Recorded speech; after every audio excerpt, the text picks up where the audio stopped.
Olá, oitavo ano, sejam bem-vindos a essa aula de História. Eu sou a professora Janaína Jardim, esse é o meu sinal. Eu sou uma mulher parda, de altura mediana, tenho cabelo vermelho, encaracolado, na altura do ombro, os óculos, aparelho, estou vestida com uma roupa lilás e um brinco lilás também.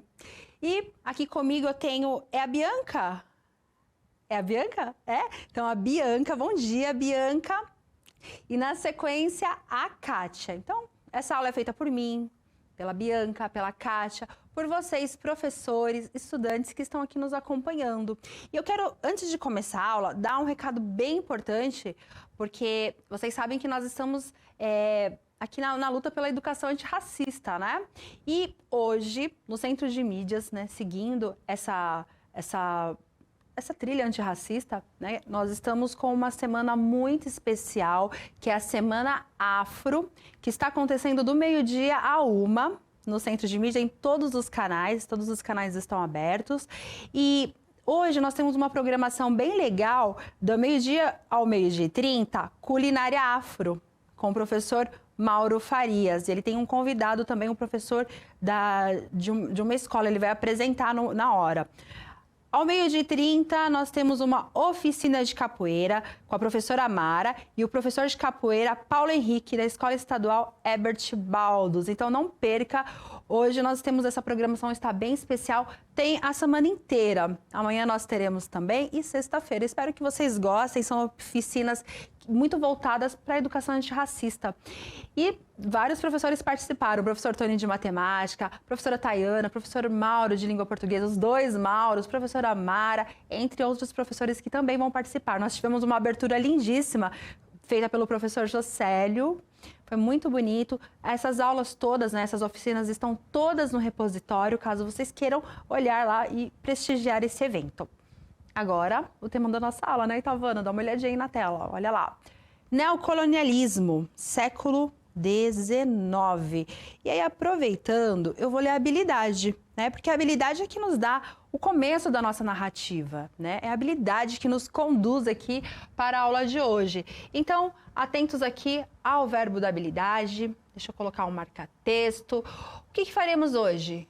Identificar e contextualizar o protagonismo das populações locais na resistência ao imperialismo na África e Ásia.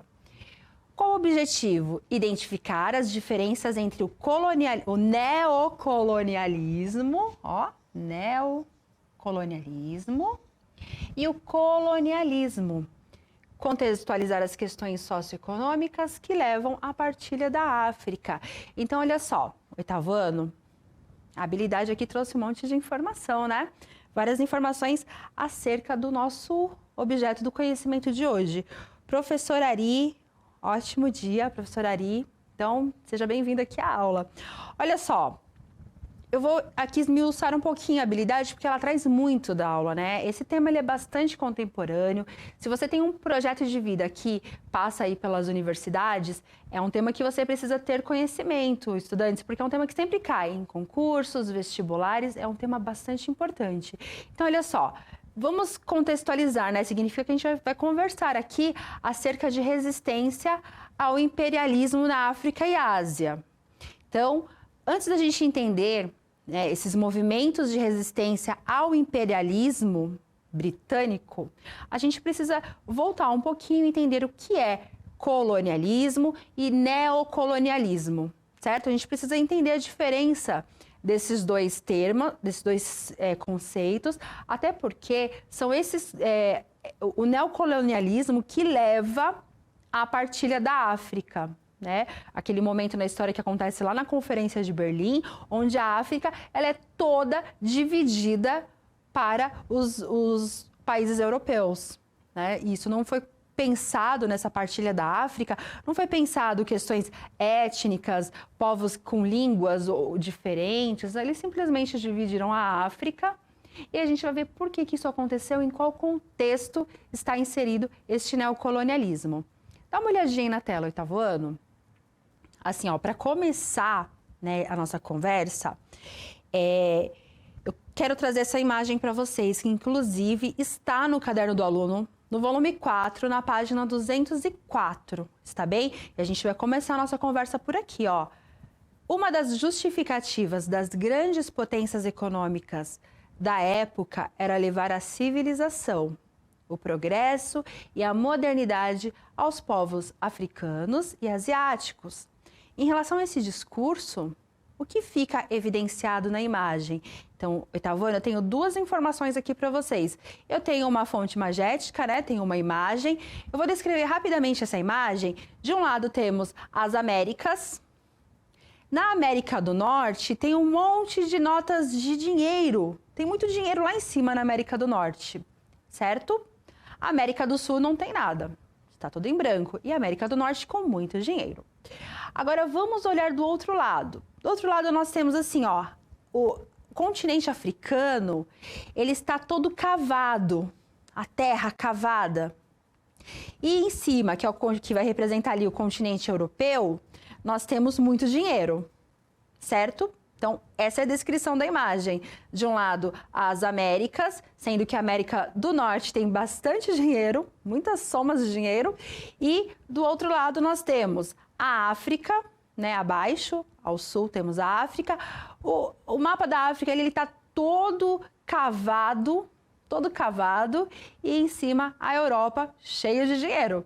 Então eu vou deixar vocês aí um minuto para que vocês me tragam, a partir da atitude historiadora de vocês, levantem algum aspecto dessa imagem, né? O que está evidenciando essa imagem em relação ao discurso que nós lemos, certo? Que é o discurso de levar civilização e progresso aos povos africanos.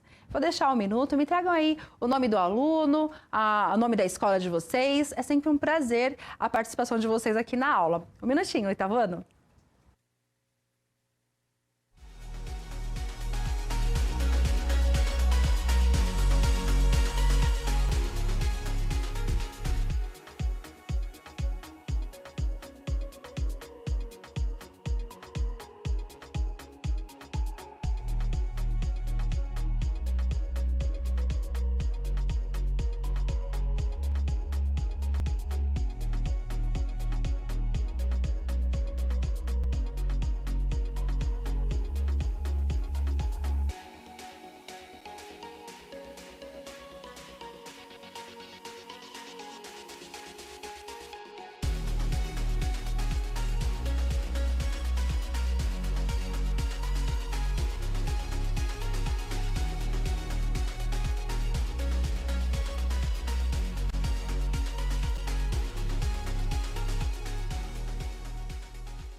Voltamos. Aí quero dar aqui, ó, muito obrigada pela participação da Proana Luciene, da Escola de Iná Pederneiras de São Paulo.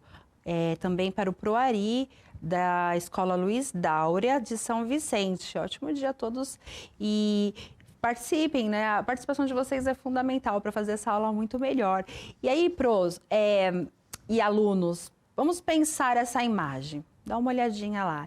Eu acho que essa imagem, ela por si só, né, ela já traz muitas informações. Porque olha só, fiquem à vontade, podem colocar no chat enquanto eu vou explicando aqui que eu já olho para o chat.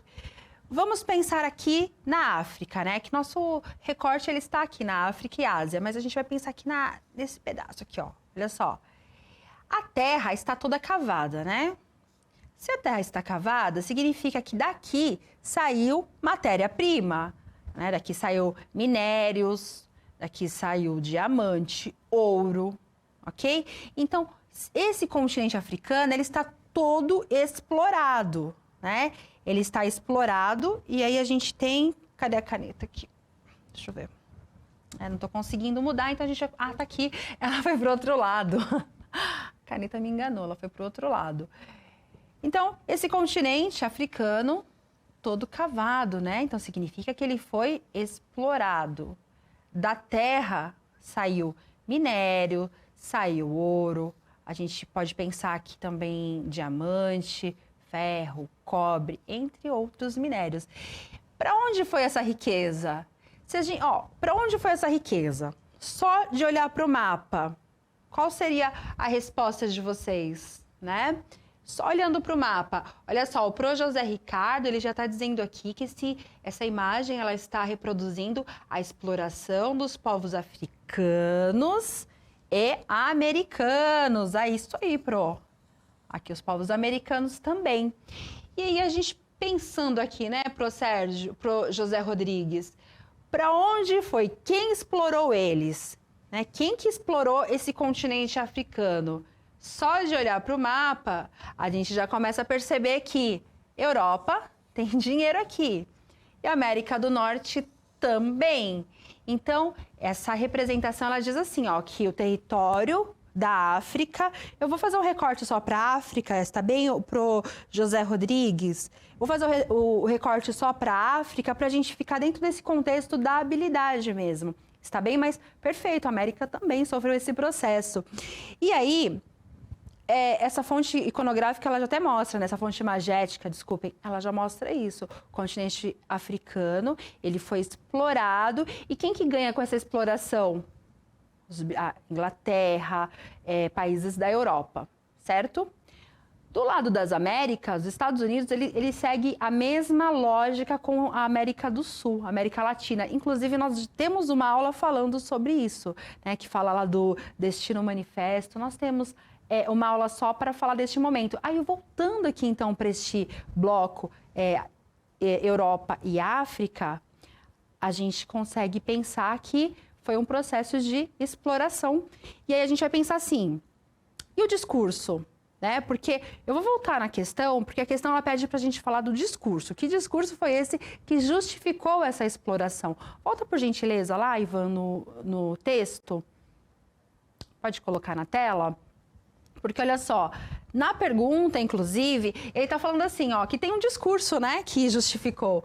Gente, cada hora isso vai para um lado, eu me confundo. Ó, uma das justificativas, né? Qual foi a justificativa dessas potências econômicas europeias? Era de levar civilização e progresso e modernidade aos povos africanos e asiáticos. Então, olha só, a gente precisa entender também que neste momento da história, século XIX, o que justificava a ida do europeu até a África para retirar ali minérios, utilizar mão de obra? O que justificava? Nós tínhamos neste momento da história, no século XIX, alguns pseudocientistas que utilizavam uma base argumentativa, ideológica, para justificar as potências, essas potências europeias, indo até a África e Ásia para retirar, né, para explorar aqueles territórios. E quais eram essas justificativas? Aí são várias, né? A gente tem, por exemplo, a justificativa da missão civilizadora, né? Então, o europeu ele fala assim, olha, é o fardo do homem branco. O fardo do homem branco europeu de ir até os continentes africanos e asiáticos. Nós temos esse fardo de levar civilização, progresso e modernidade. É um discurso ideológico, né? E aí, neste momento, nós temos também o darwinismo social, né? Que foi a utilização, a apropriação errada do darwinismo, lá das ciências, né? Lá da biologia, do darwinismo, passando para a história, dizendo que algumas espécies humanas são superiores a outras. E aí, 8º ano, não preciso nem dizer, né, que neste contexto, quem eram as espécies superiores? Os homens brancos europeus. E as espécies humanas inferiores? Africanos e indígenas. E por que eles usavam essa base ideológica, argumentativa de que alguns povos eram superiores? Para justificar a sua empreitada econômica, para justificar essa exploração do território africano, né? E asiático também, o que também, como o Pro falou aqui perfeitamente, aconteceu também na América. E aí, deixa eu ver aqui, a Pro Maria do Carmo, da Escola Estadual Ana Ferrari Rossi, ela disse, o discurso civilizatório, o fardo do homem branco. É isso aí, Pro Maria do Carmo. Esse discurso civilizatório, ele justifica a ida do europeu à África. E o que eles fazem na África? Exploração colonial. A gente já vai falar um pouquinho disso. Aí, o Procélia. O objetivo era a exploração dos minérios e a busca de consumidores dos seus produtos. Perfeito.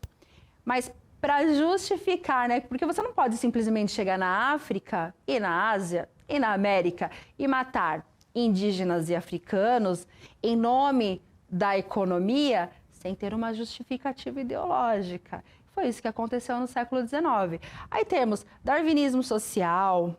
Eu vou falar alguns trabalhos científicos, quer ver? Ó, o darwinismo social. Aí tem o Gobineau também. O que o Gobineau fala? O Gobineau é mais para as Américas. O que ele fala? Que a miscigenação, mistura de raças, causa inferioridade étnica. Então, quando a gente mistura muito, causa inferioridade. O que ele quer dizer? Misturem brancos com brancos para a gente acabar com a população indígena e africana. Certo? Tem também o Francis Galton, que ele fala da eugenia.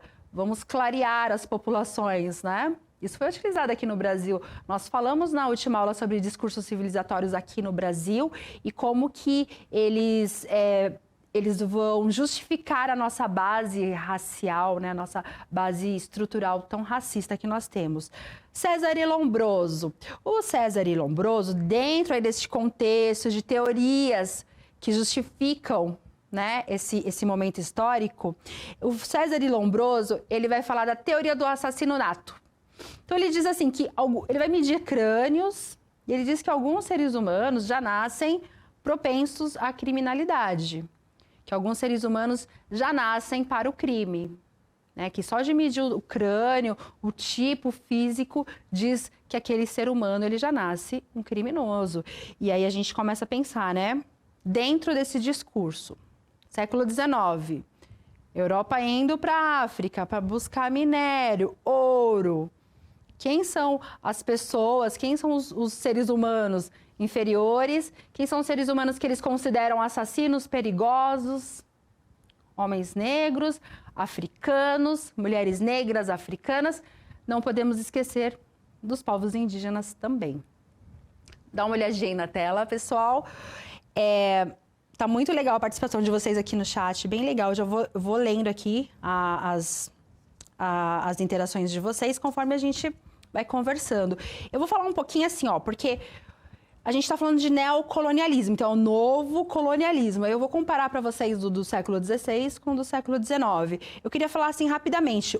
Eric Hobsbawm, né, os professores com certeza que conhecem Eric Hobsbawm, ele dizia o seguinte, que o neocolonialismo, ele é filho da segunda revolução industrial. Por quê? Olha só, Oitavano, o que está acontecendo no mundo neste momento? A segunda revolução industrial. Então, a Inglaterra, ela está crescendo ali as suas indústrias. Temos uma modernização nas comunicações, a indústria farmacêutica, antibióticos, vacinas, ferrovias. O mundo está se modernizando tecnologicamente, certo? A Europa, né? E ali, bem assim, a Inglaterra, eles precisam de mais mão de obra bem barata, né? Eles precisam de matéria-prima. O que é matéria-prima? Ferro, água, aquilo tudo que tem na África e na Ásia.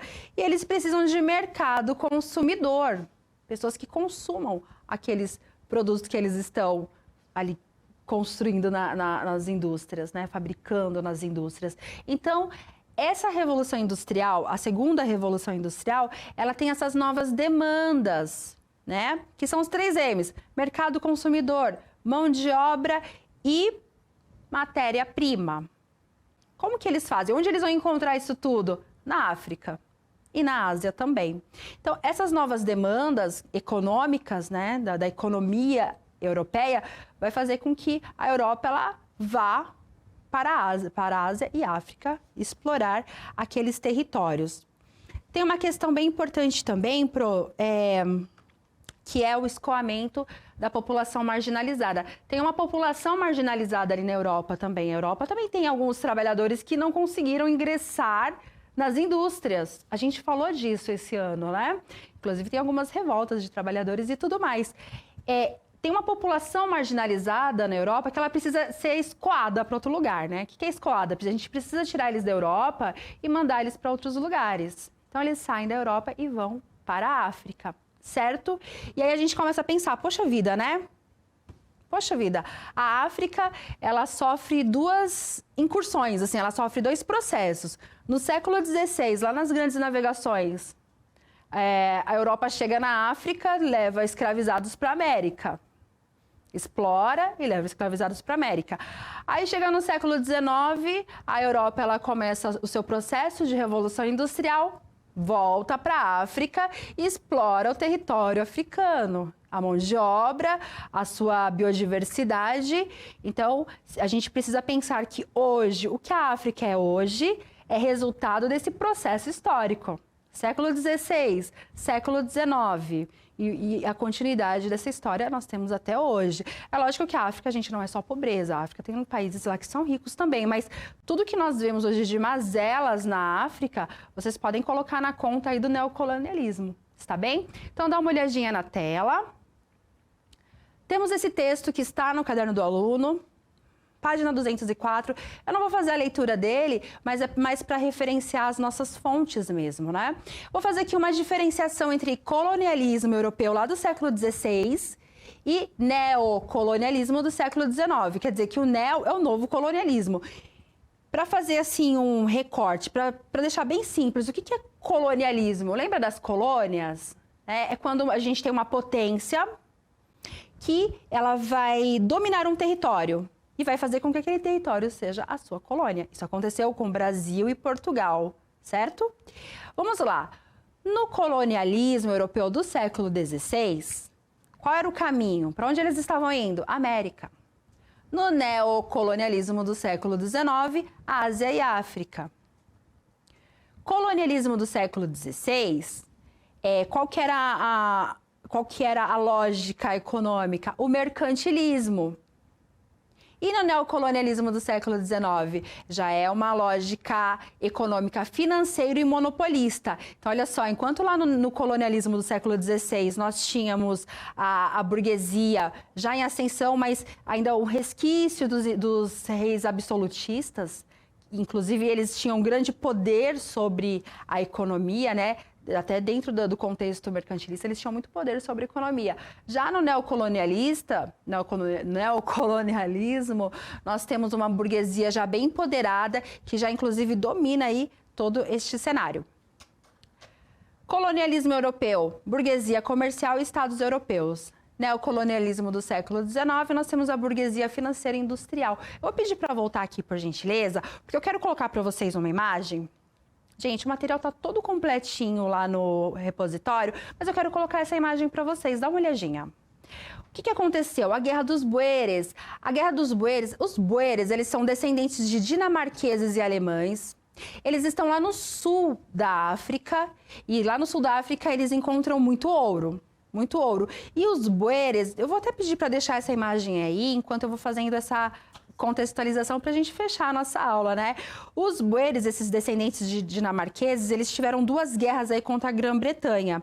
Na primeira guerra, esses colonos que estavam lá no sul da África, que são descendentes inclusive dos calvinistas, eles declaram independência em um primeiro momento. Só que a Inglaterra, ela mantém um protetorado num território que chama Transvaal, então a Inglaterra continua ali com o seu protetorado.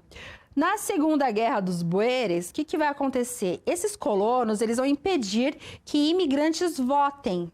Aí os britânicos vão reagir, né? Porque os britânicos querem este território onde tem esses boeres, tem muito ouro, muito diamante.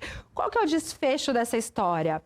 2 anos de guerra, destruição de fazendas de boeres e o primeiro campo de concentração. Então nós temos aqui antes da Segunda Guerra Mundial, agora eu vou pedir por gentileza, voltar. Obrigada. Então, assim, sempre que a gente fala de campo de concentração, né, oitavo ano, a gente lembra logo Segunda Guerra Mundial e os campos de concentração nazistas, que foram terríveis, páginas vergonhosas da nossa história. Mas eu quero atentar a vocês que neste contexto neocolonialista, no sul da África, existia essa colônia de dinamarqueses e alemães e eles também sofreram esse processo de campo de concentração. Queridos professores, muito obrigada. Obrigada, Pro Ana Lúcia. Avaliem a aula que vocês gostaram positiva e o que vocês não gostaram também, fala pra gente, porque a gente faz uma aula melhor. Nossa intenção é sempre melhorar aqui a nossa apresentação para vocês. Obrigada a todos e até a próxima aula. Tchau, tchau.